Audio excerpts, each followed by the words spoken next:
పోయిన భార్య దొరికితే, సచ్చింది బతికితే, పోయింది దొరికితే, మా అత్తగారు ఒకటి పెడితే నేను ఒకటి కొంటే నాకు 4 బర్రెలు ఉంటాయి, నాకెందుకు 4 బర్రెలు అన్నాడు. ఇది కూడా అట్లనే ఉంది అధ్యక్ష, ఈ గవర్నర్ గారి ప్రసంగము. అంతకు మించి ఒక అక్షరం కూడా తేడా లేదు.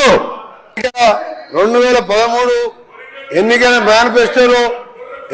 మేనిఫెస్టోలో కానీ, మేనిఫెస్టో కంటే ముందు ఆయన పార్టీ పెట్టినప్పుడు కానీ, ఒక అధికారానికి వచ్చేటప్పటికి ఒక 10 లక్షల సార్లు దళితుని ముఖ్యమంత్రి చేయకపోతే నా మెడ మీద తల ఉన్నది వాళ్ళు.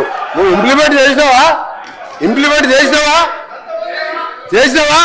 ఆఖరి దళితుడికి 3 ఎకరాల భూమి ఇస్తా, బోరేస్తా, మోటార్ ఇస్తా, 1.5 ఎకరం ఉంటే 1.5 యాడ్ చేస్తా, ఆయన ధనవంతం చేస్తాను. చేసినావా? చేయలే.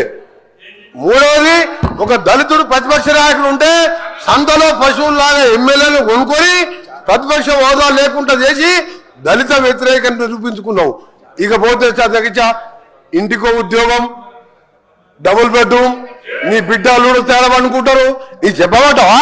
1,00,000 అబద్ధాలు ఆడి 2 సార్లు అధికారంలోకి వచ్చిన మీరు మా మేనిఫెస్టో మేము చేసిన కార్యక్రమాలు, లక్షల కోట్ల మంది ఇలా ఆర్టీసీలో ఉచితంగా మహిళలు ప్రయాణం చేస్తున్నారు. చూస్తలేవా?